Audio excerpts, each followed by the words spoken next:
Hello, everyone, and thank you for joining us today. My name is Paul Adepoju, and I'm the community manager for the ICFJ's Pamela Howard Forum on Global Crisis Reporting. And there's different crises, but this week and next week, climate change will be the focus of many discussions globally. And this has to do with the COP27 that is holding in Egypt. And since last week, we've started our Road to COP27 series in which we are talking about topical issues regarding climate change and environment. And today we have a major session that we are hosting in collaboration with International Journalists Network. And we are glad today to be talking about environmental journalism and who should be better environmental journalists. And probably we hope to answer the question on if we can all be an environmental journalist, in addition to having resources and tools that will make you more effective as an environmental journalist. So if you are interested in environmental journalism, or you're an environmental journalist and you are seeking ways to improve how you practice, this is a session that I highly recommend for you to participate in. And so without much ado, I would like to introduce our panelists. Let me start with the editor for IJNet Chinese, Krista. Krista, how are you doing today? And thank you for joining us. Yeah, I'm looking forward to the discussion we are going to have. I'm speaking from Hong Kong right now, so it's 10 p.m. on my time. Yeah, thank you very much, Krista, for joining us. I would also like to introduce Katie, who is the Middle East editor for Environmental Investigative Forum. Hi, Katie, and how are you doing today? Yeah, hi, my name is Mace Cut. Yeah, nice cat. Yeah, yeah, that's fine. And you warned me before we went live. How could that? I'm sorry about that. No, Hi, Kat. this always happens because we come from a different cultures, and you know, when I always have problems when I want to know the names from different cultures. It's always challenging for all of us. So Yeah, thank you. I can totally understand. Thank you for fine. Yeah, thanks for forgiving me. I appreciate this. Yeah. And last but not least, if you've been seeing, you've already seen a face, and that person is Devin, who is a managing editor for IJNet. Hi, Devin. Hey, everyone. I'm glad to be here. Yes, and unusually, before I hand over the panel, the discussion over to Devin for the moderation, I'd like to welcome each and every one of you joining us from different parts of the world. And we are always happy to know where you are joining us from. So if you would like to engage with us and let us know who you are and which part of the world you are joining us from, using the chat box if you are with us on the Zoom platform. And if you are watching this live stream video on Facebook, you can also use the chat box in any of the platforms that you are using, and we'll get across to you as soon as we can. So please engage with us. Let us know where you are joining us from, and we'll get back to that and use that insight in one way or the other in directing this conversation. And without much ado, I would like to give the stage to Devin. Devin, Perfect. over to you, and I'll be in the background. Amazing. Hello, everyone. So I do want to introduce myself and the panelists a little bit further. My name is Devin Windelspecht. I am the IJNet managing editor. For you who aren't aware, IJNet is a news and resource platform with the International Center for Journalists, providing tools, toolkits, resources for journalists around the world. Recently, actually, we released our latest environmental reporting toolkit this morning, literally 30 minutes ago. So we're excited to talk about why it's important to be an environmental journalist now. We're looking to talk about that, especially in the context of COP27 in Sharm el-Sheikh, Egypt, coming up very soon. So I want to introduce our two panelists a little bit further. Our first is Crystal Chow. Crystal is IJNet's Chinese editor. Based in Hong Kong, she's reported on the environment and climate change issues across Asia, including indigenous movements against the major dam project in Malaysia, and the illicit trade of South African abalone in Chinese markets. She has also received story grants from the International Women's Media Foundation, Earth Journalism Network, and the Africa-China Reporting Project, among others. Mace is a Syrian investigative journalist covering the Middle East and North Africa. She's participated in several major cross-border investigation projects with organizations such as the Organized Crime and Corruption Reporting Project and Lighthouse Report. She's based in the Netherlands, and she is also the Middle East coordinator for the Environmental Investigative Forum. Her stories include Syria's Poison Earth, which looks at how years of conflict have polluted and destroyed Syrian land. She's also a media trainer and media business developer. I would actually like to start with both you, Crystal, and Mace, and to begin asking how you began becoming as an environmental reporter. What's your history? What's your story? And I'll have Mace, do you Crystal. want to go first? Okay. You can go first, as we. Okay. So Yeah. so I started writing for local newspapers in Hong Kong shortly after I graduated from uni 12 years ago, which is quite a long time. I was working a placement program at an NGO in the Philippines. That was like my first work experience after graduation. And that whole experience opened my eyes to a range of development issues in the global south, including climate change. So after I returned to Hong Kong, I then became a full-time journalist and started covering international news and work on environmental issues as much as I can. So, and at the same time, I think what then really helped define my professional expertise was my decision to pursue a master's in this area, because reporting climate change involves a lot of technical knowledge at that point. So after that, it became easier for me to do pitching to editors and applying for story grants. It just helps with writing these kind of issues with confidence. Amazing. Mace, how did you get started? Yeah, I'm doing investigative journalism for a while, and I do cross-border stories between Europe and the Middle East, North Africa. You know, yeah, slowly during my coverage of the Syrian war, I covered the war for like almost 10 years, and I noticed with a lot of my colleagues also in the region that there is a big impact on the war because of the war on the climate and on the environment. And then I started with one big story with other colleagues in the organization that I used to work with.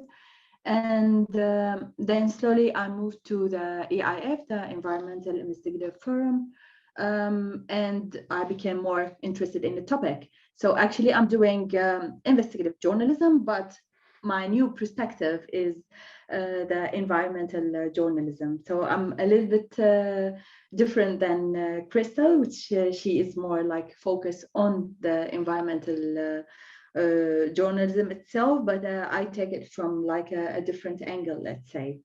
Mm-hmm.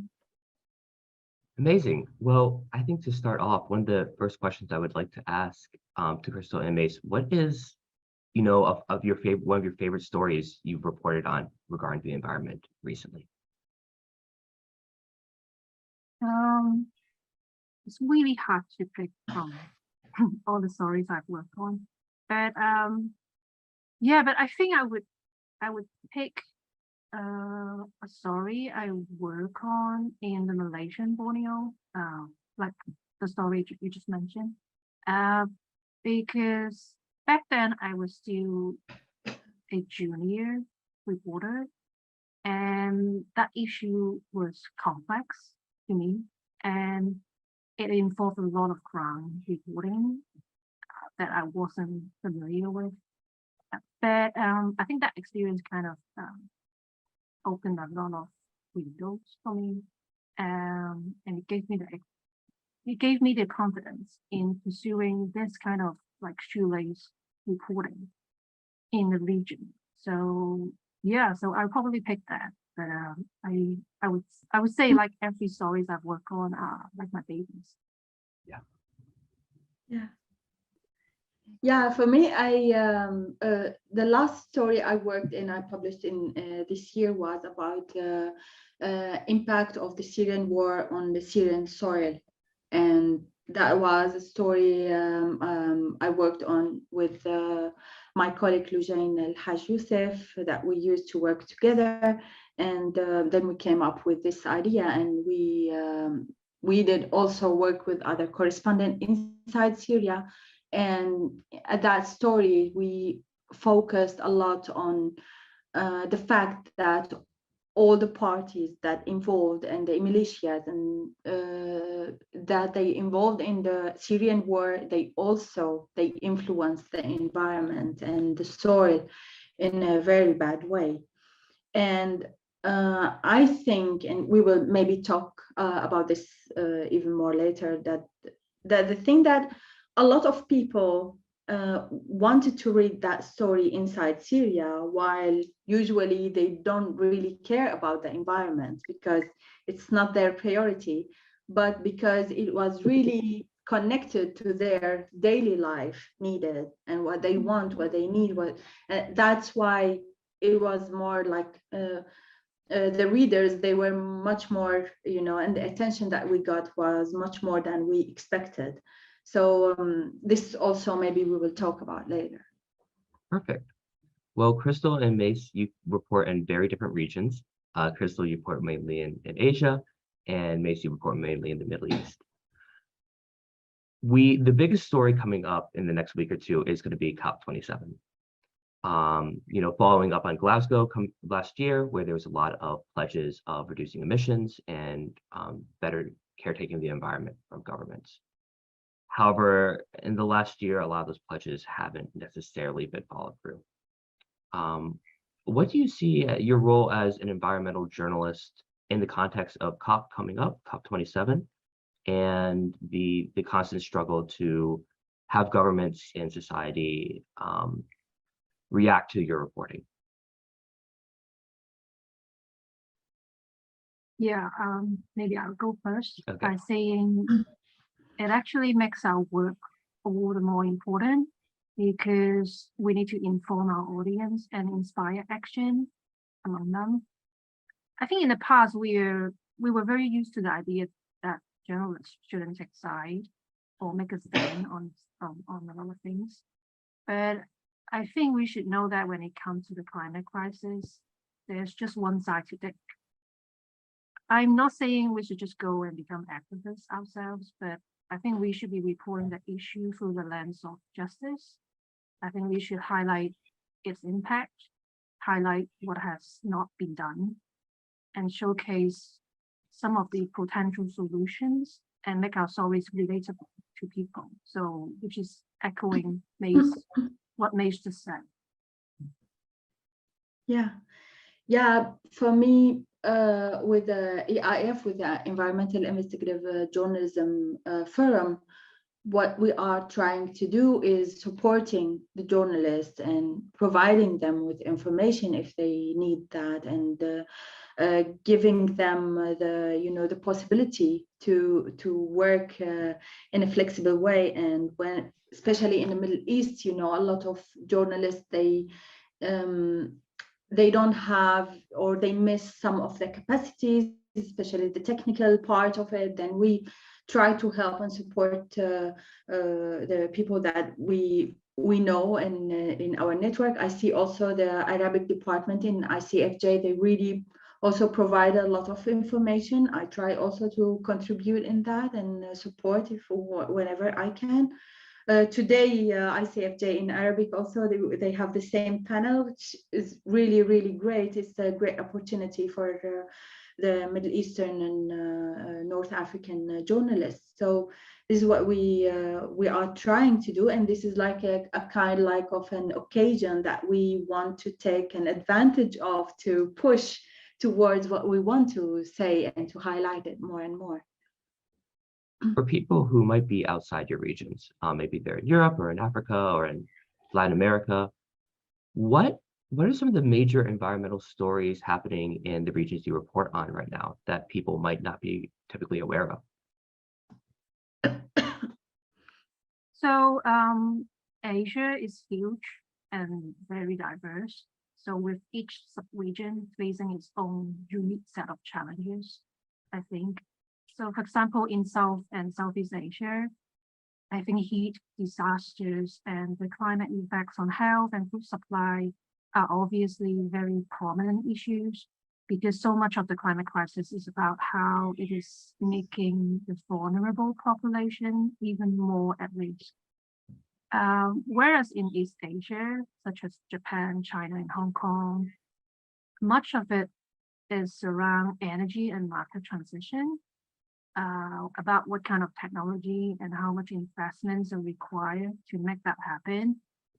But then again, I think climate change is a cross-cutting issue. So basically everything can be about climate change if you look hard enough and find those connections and make it relatable to your audience. Yeah. Yeah, I think from my side in the Middle East, you know, the Middle East is very like complicated region. There's a lot of the war is going on for years in many different countries over there. So I think, and also other countries that they are a little bit more stable. They are, you know, ruled or managed by dictators. So that's why I really think that the impact of the war and the impact of the conflicts on the environment is the main aspect, and the big connection between the corruption and the environmental crimes is also very important in our region. When we are talking about you know, dealing with the oil, desertification, deforestation and water and air pollution, war and corruption seems to be like a very big part of the aspect. Crystal, you said something that I do want to pick up on, which is that everything is about climate change now. Every story can be. And I think that kind of gets to the crux of, you know, this webinar and what we wanted to ask today, which is this question of, should we all start thinking about ourselves as environmental reporters? So can you actually, Crystal, can you elaborate a little bit more on what you mean by, you know, everything can be a climate story at this point? Yeah, I think climate change is a multidisciplinary issue. You know, it can be about the whole science about climate change. It can be about how it's impacting health and resources and food. It can be about social and gender justice. Yeah, it can be about a lot of things. And many great stories, many great environmental stories nowadays are actually products of collaborative work. So people who don't normally work on environmental issues may have the unique skills or access that would be useful in an environmental story. So for example, you know, a business reporter or just a business professional who knows how the capital markets work or have experience with forensic accounting would be very helpful in an environmental investigative story. And someone who works in public health to walk you through how certain diseases react to the changing climate. So in fact, last year I've covered a story that looks at how heat is going to increase the risk of mosquito-borne diseases such as dengue fever among Hong Kong's urban poor families. And in that story, I worked closely with a local young public health researcher to make sure I get the whole science aspect of the story right. Yeah, so I think the key is not to try learning everything by ourselves because we can't, but it's all about building connections and collaborating with people with different skills and perspectives and see each story as a standalone learning experience as we go. Nice. I feel like you'd be also someone interested to talk about this because you come from a slightly different angle. Yeah. You have experience reporting on conflict and investigative journalism. So I was wondering what your perspective on this is. Yeah, I also think that, you know, a few years ago, in the Middle East, when we wanted to go to the, to the editors and talk to them about climate change, then they would say, yeah, this is like a very luxury topic for us. Who would read this in the Middle East? Nobody is interested because people are starving, people are dying every day, they are going to the jail and coming out, and they, but like everybody is under trauma, and you want to talk about climate change, then you feel, okay, am I like a silly journalist now and raising like an important topic or what?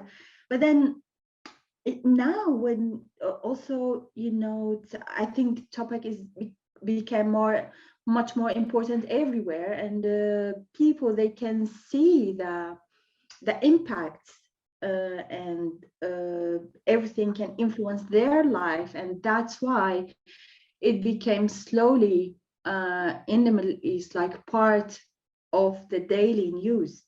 So it's not a topic that will happen, or we are afraid that it will happen in the future, but it is happening now. And especially with the combination of a war and, like I said, and corruption and the suffering of the daily suffering of the people, then also the newsrooms and the journalists, independent journalists, they are much more aware of the connection. The other thing that normally also few years ago, we were all the time, I was reading these articles focusing on the individual behaviors. They were telling us, stop smoking, stop using plastic at home, stop doing these individual things that apparently, of course, they are very important, but these are not the biggest problems in the world, that there's also other people who or parts or governments that they can really make big changes, also influence the individuals' behaviors and their own way of dealing with the things, but they are not doing that. That's why we feel that we need to focus on that more and more, and go to the real change makers from now, I think. Yeah, I want to pick up on that a little bit. So about impact, climate stories, we're currently in a time where there's a lot of activism around climate change, and there's a lot of in other environmental crises, whether this is global pollution, the biodiversity crisis, but finding ways to transition that into real, impact on the ground might be difficult. How do you see your stories as helping drive change in these directions? I can see, not in my story, in Syria, it's very hard to make an impact because nobody's listening to you, but probably in the Middle East, it's more like you work for a long-term change, not like a direct change. At least you raise the topic, and even international, decision makers can see what's going on. And also, from the other hand, we are trying to do to turn the same experience and the same thing that we did in Syria, but also to be done in Ukraine. So we learn from what happened in Syria, and we don't repeat the same things in Ukraine now, because it's really similar what's going on the ground of what happened in Syria. So this is a kind of the impact that we can get. The other thing, of course, when we are talking about corruption, we can also name people, involved in the mafias, or then they can get arrested, or some policies can be changed, and that happened in one of our stories, the EIF stories in Tunisia. So there was like a kind of agreement between Italy and Tunisia, and there was like a mafia people involved in it. So what they did, my colleagues, that they highlighted names, and then after that a lot of things happened. I can also share the link of the story. It's available in English. It was published on Al Intifada website. That'd be amazing. Yeah. Crystal, what about you? How have you been seeing your own reporting, or the reporting of your peers, as helping? You mentioned that we're not activists, but still the reporting has a purpose behind it when it comes to creating action on climate change or other crises. So how do you see your role of you and your peers in that? Yeah, I don't want to brag about the impact my stories have on people, but I think, for example, the story I did on South African abalone, I think after that story was published, there are more people I know who think, oh, fly abalones coming from South Africa might not be like, might not be a good idea to consume them. There may be like better options if you really want to include that in your meals. Or like the story I just mentioned about mosquito-borne diseases, and Hong Kong's urban poor. Very recently, one of the UK-based researcher friends I know actually included that article in her course reading list. So because she's teaching a course in environmental humanities, so she actually included that article into the required reading list. So yeah, so I was really honored to be part of this syllabus. But yeah, I think sometimes it takes time to really feel or get the sense of how much impact the stories bring to people. And I try not to think too much about it. I just have a sense of, how the story might be relevant and important to my general audience and work hard on it. Amazing. Switching gears a little bit on this, but it's still a very important topic. We recently have actually been seeing a lot more threats and difficulties facing environmental journalists around the world.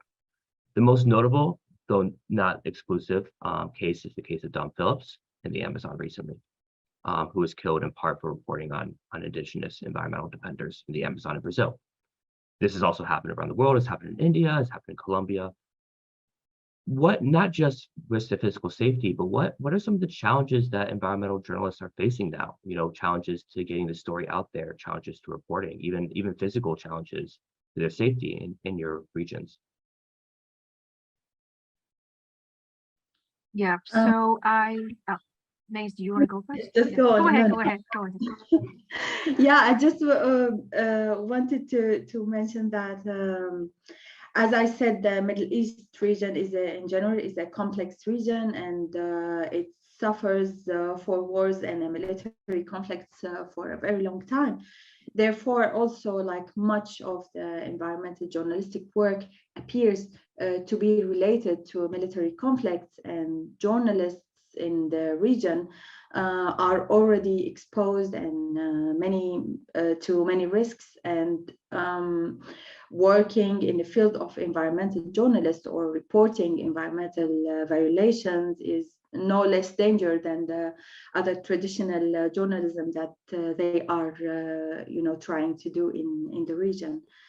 When we want to talk about any of the crimes committed related to the environment in the region, then it's always the armed actors are part of it. The corruption can be part of it, and then that's why the journalists, they end up like, whenever they want to try to report something or to tell a story, then they found themselves like confronting someone of these dangerous people or making them angry, which you don't want to have in your life at all. But at the end, this is the situation, and we are trying on a topic like the environmental journalism. We have to take care of each other and support each other, and regarding their the safety of the journalists on the ground, especially.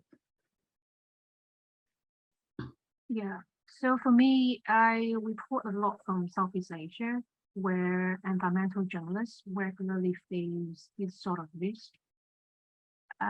Because very often the stories expose government wrongdoings and pollution, corruption, and the stories hold people to account. I think the organization Global Witness has documented a lot of such cases in the Philippines and Myanmar, for example. But, personally, I'm of course speaking from a privileged position as I'm based in Hong Kong, where it is still relatively safe for journalists to operate, although increasingly less so these days. But but I echo with what May said about communications and working with teams. I always believe in working in teams where we provide support and safety checks for one another, and then come up with backup plans and solutions together. If you work alone, you sometimes cannot assess the risk level accurately because, nobody's giving you a second opinion. But if you do work alone, I think it's also important to remember that you shouldn't be afraid to reach out and ask for advice. I think there are a lot of support and resources you can get online and offline, which includes obviously the resources that we have on IGNet. Amazing. Following up on that, you both mentioned a lot of good tips with this, but typically we don't think of environmental reporting as like the same level of risk as something like conflict reporting, but there's a lot of risks that are happening with it. Do you think that every journalist who goes into this should take some kind of assessment of their own risk while reporting on a story or safety training? Yeah, in general, a lot of safety training is available. I don't know, in the Middle East there's a lot, in North Africa, so it's available everywhere almost. Also, when we are talking about independent organization, they do that a lot also with the support of European American organizations as well.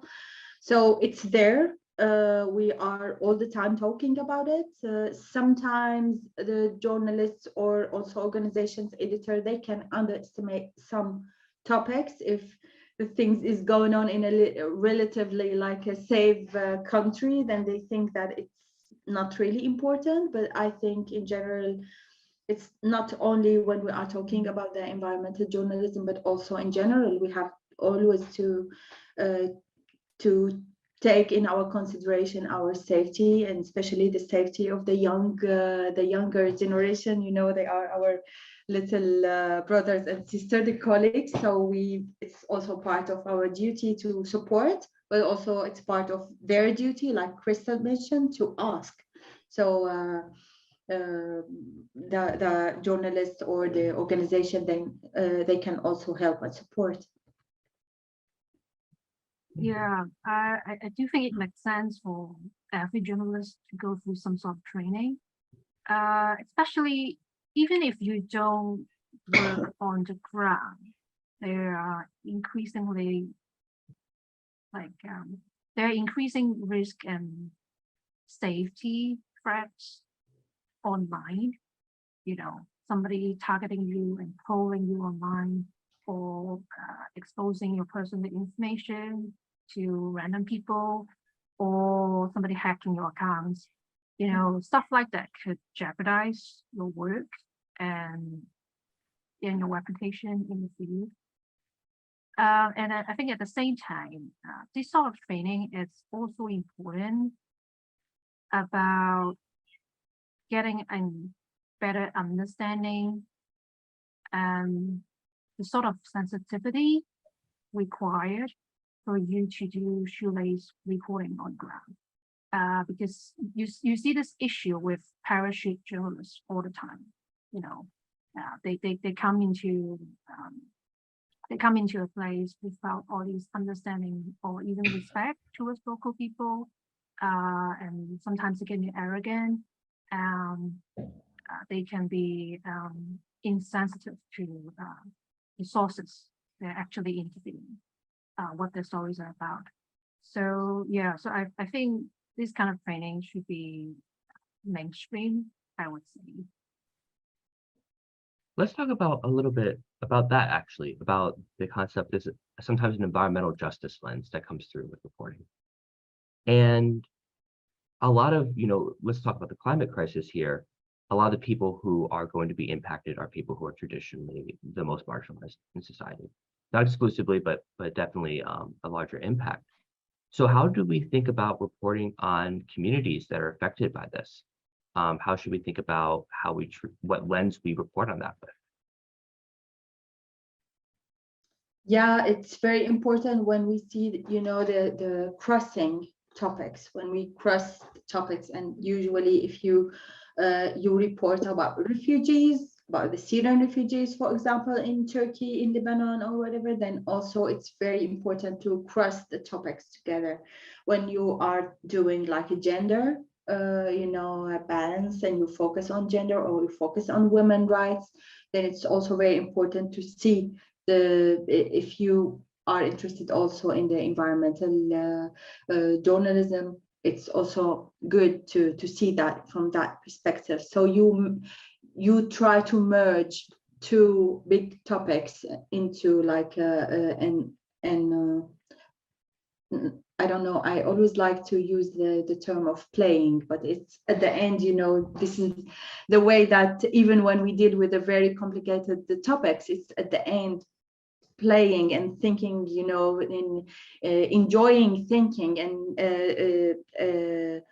try to deal with the things in a while we are playing with the topics and doing things together. This is, I think, the way that we can get the final beautiful, also impressive, effective stories. So I really think that merging the topics together and looking at the things from a different perspective is very important for us. Thank you. Yeah, so I've done a story a few years ago on how disasters and its impact on local communities driving sex trafficking in central Philippines. So basically the idea was that, you know, how disaster leaving people temporarily homeless and vulnerable to predators. You know, people were involved in this kind of underground economy. And usually in this case, it's like underage girls or children are usually particularly vulnerable to this kind of risk. But when I was doing the story and interviewing these sex trafficking survivors, I was very mindful of the fact that we shouldn't be victimizing them in any way or implying there's a moral stance on things like this, because, you know, I knew that there's this whole two school of thoughts around prostitution and gender autonomy. So yeah, so basically in that story, I try to be as sensitive and staying close to the context as possible, because yeah, sometimes the interconnected nature of climate stories makes it harder to convey a black and white issues. Like nothing is actually black and white, but it's even less so in these kind of stories. So yeah, I think it's important to be always mindful of local context and respect people when they tell you the stories. And then in that Adam story in South Africa, I actually spoke to some local poachers who was involved in, you know, poaching South African abalone off their coast.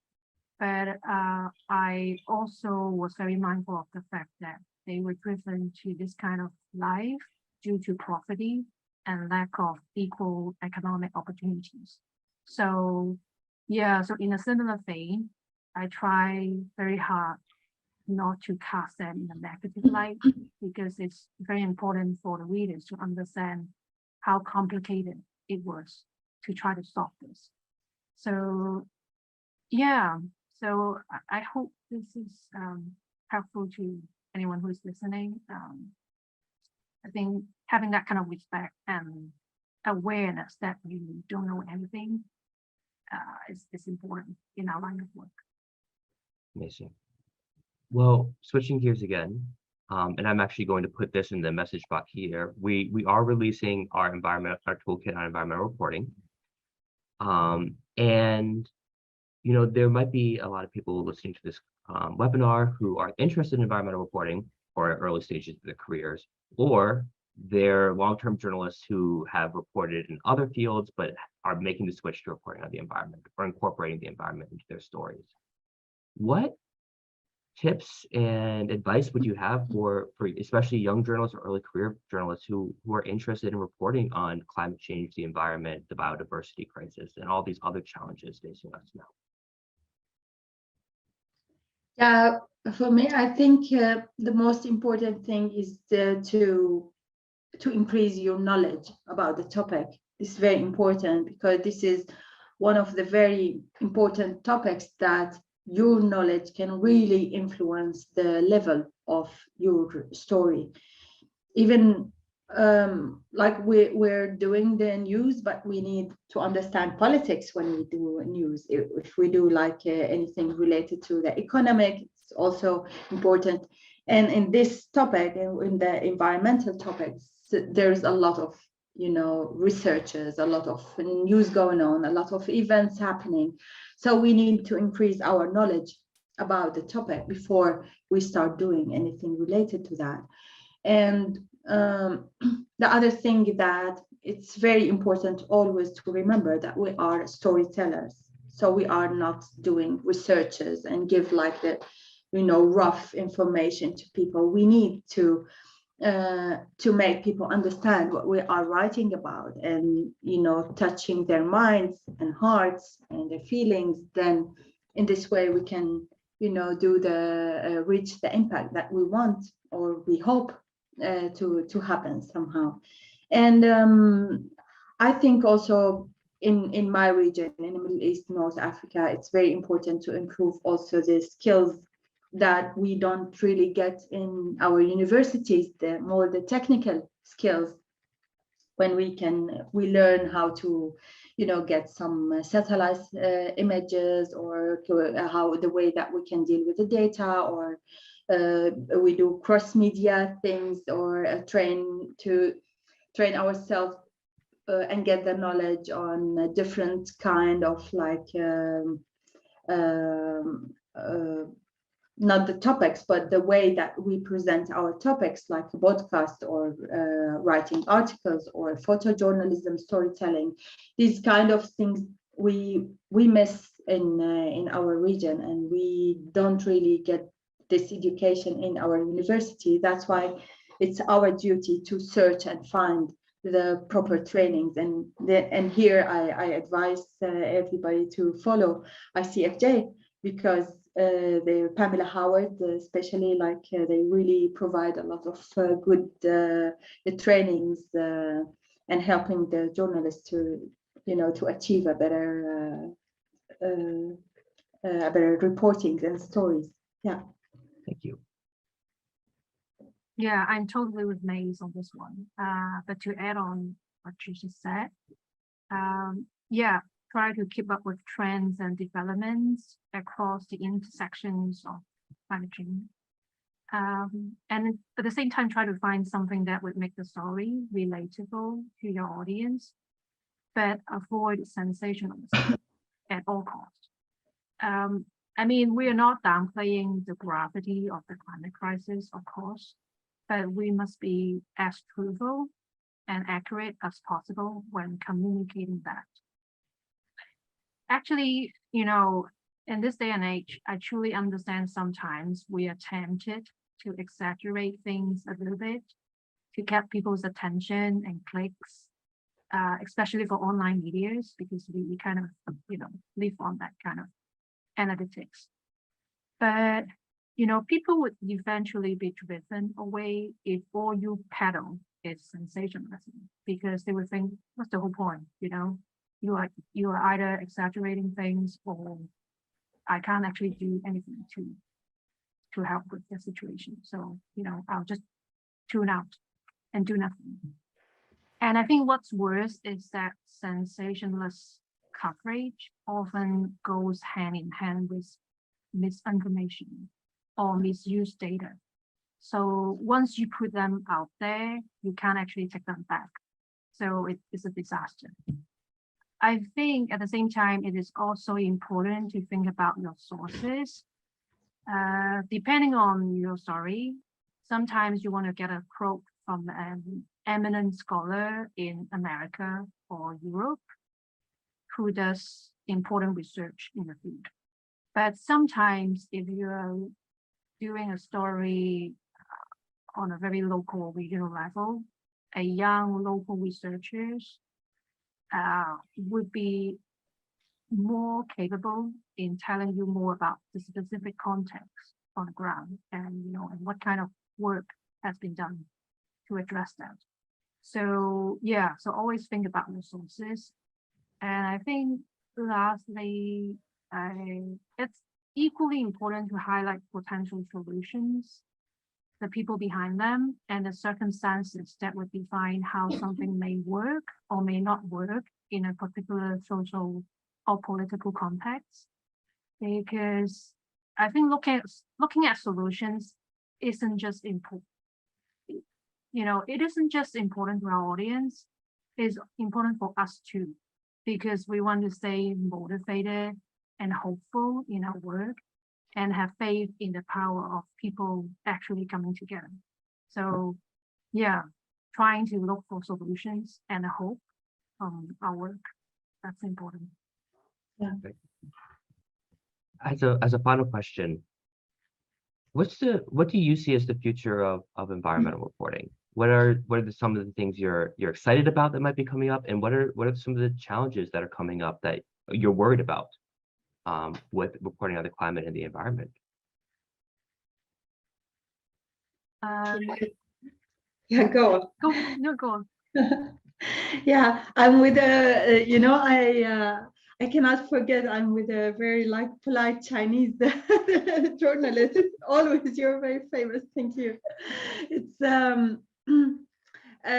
I think our concern is more like the environment itself, not the future of journalism itself, but because we are trying. I think in the Middle East, North Africa, there's a lot of encouragement, and there's a lot of projects now going on about, especially related to the investigative journalism from environmental or climate perspective, which is I think it can be useful. It can also make big changes on a high level, governmental level, which is I think the most important for us in our region. And then also, from the other hand, cross-border stories are very important, because this topic is actually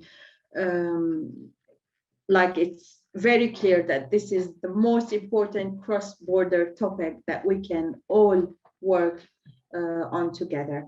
So if we have that in our mind as an organization, as a newsrooms, and also individual freelancers, then we can absolutely do something about it.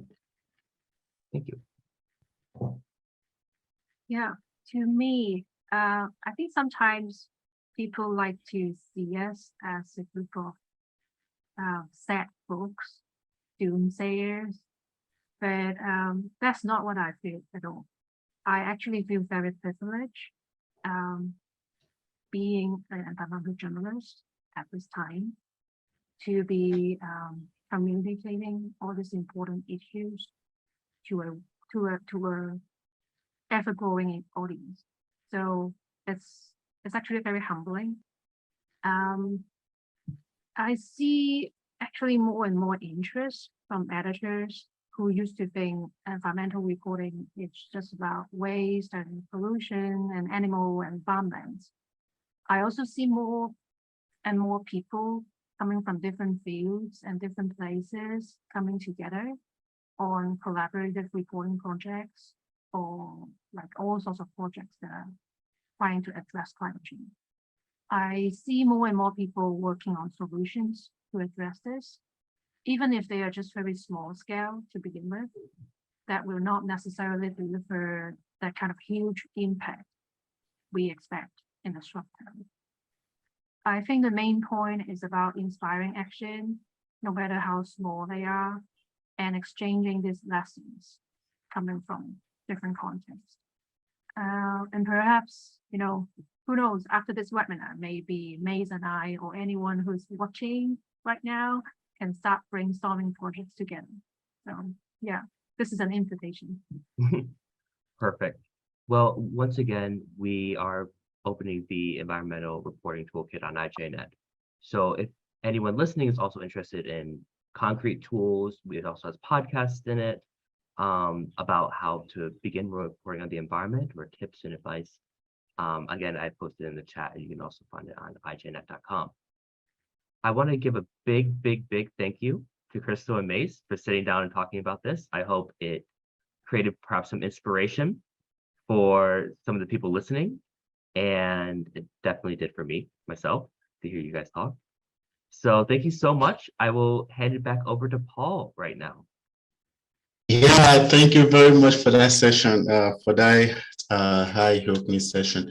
But before you leave, Devin, I think during the discussions, I went through the toolkit, and it was really, really, really nice. And I just wanted to speak a little bit to what we have here, and what journalists can really, really why they need to really use this toolkit essentially. Now,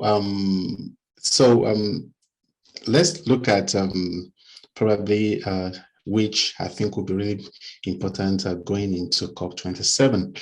And so if you open up the first piece, which is on what we actually talked about today, on whether everybody should be this, I think is really, really important.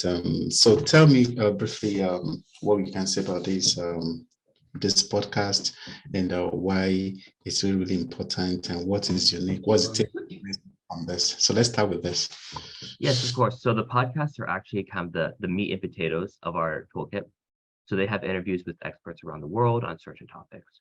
One of the first ones is, the question we were asking today: should we all be climate reporters? Should we all be environmental reporters? Other topics we have on this include stuff on environmental justice. It includes topics such as environmental crime, safety for environmental reporters, especially in the context of the death of Bruno Pereira, covering major climate events and how to do that. And one of the ones that I'm most interested in, which I think is something that is a growing field, is the idea of local perspectives on climate change. So how can people who are local reporters, or reporters who have maybe a national rather than an international focus, be able to make those small impacts that Crystal was talking about, and driving change forward, and inspiring people to do stuff. So we really encourage you to jump onto this. Again, you can also go follow IJ Notes, which is on Apple Podcasts, Spotify, all the big podcast apps, which has our current environmental reporting podcast series as well. Yeah, if you allow me to add Go something, ahead. I want to add something personal to this, because IGNet influenced me a lot as a journalist, and it really made a big impact on my knowledge as a journalist.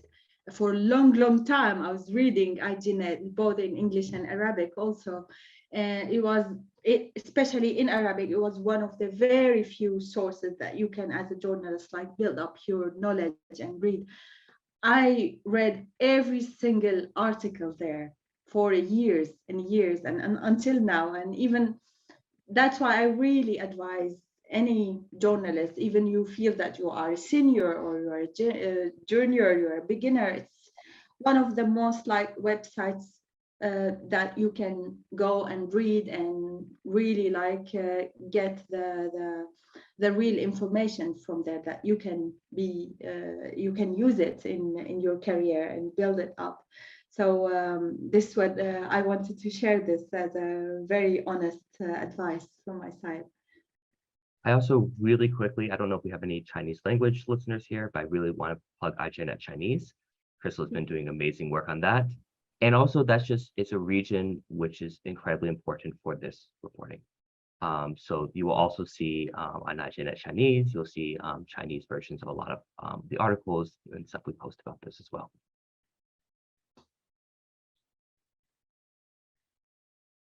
Paul, you're muted right now. Yeah, and I'd already released like 4, 3, or 6 lines already. So thank you very much, Devin. Thank you, thanks, and thank you very much. Our very impressive and talented Crystal, the IJNet Chinese editor. And for everybody on this call, and I cannot recommend IJNet resources enough. So please and please, not just on climate change, not just on environmental reporting, but on a wide array of issues. And we will. The last part of our series of webinars on COP27 will be held next week, and that will be at COP27 itself. And so last year I was in Glasgow for the in-person experience, and I must say it was really, really stressful considering how extensive the whole event was. And this year I'm trying to do something different and provide some insights too on probably how you can cover COP27 right from your home office, right from your bed, and right from where you are, and still get the best experience. So which means that next week, Thursday, the attention will be on how to report on COP27, what stories are trending, what should be the focus of the issues that will be discussed that day, and what kinds of stories can you write to ensure that you are not just churning out press releases that these international organizations and climate change playmakers will be releasing during it. But a quick insight into what you need. So for the COP27, most of the resources, if you'll be covering it, because it's going to start in a couple of days, the first thing I will recommend for you to do is just to do a Google search on COP27. You are going to go to this official website, and from there from this website, you can actually see documents. You can even get the calendars. You can see planning schedules on the processes and the meetings that will be taking place. And you can also see updates on it, because ideally, many of the deliberations at COP27 could be boring if you don't know what you are looking for. And another thing that I would encourage you to establish if you're planning to cover COP27 before the event kicks off is to also be able to establish connections with your local players. Who are the advocates? Who are the climate change advocates in your area? Who are the climate change advocates in your region that could easily actually speak up, and you can have comments and opinions from? So you can start establishing that connections such that when you know what is happening over there, you can actually be able to easily localize it. So that's the assignment you have to do between now and when COP27 begins. And next week around this time too, I'll be providing insights and giving you tips and probably some resources on what is happening, what issues are being mainstayed, and probably you'll be able to highlight some very nice stories about it. On behalf of the International Center for Journalists, Pamela Howard Forum on Global Crisis Reporting, I would like to encourage you to be part of our Facebook forum. We are always active on Facebook. That is where we share most of our resources and tips and anything that we have to share with you in real time. So please join our Facebook community. I'm going to put the link up, here.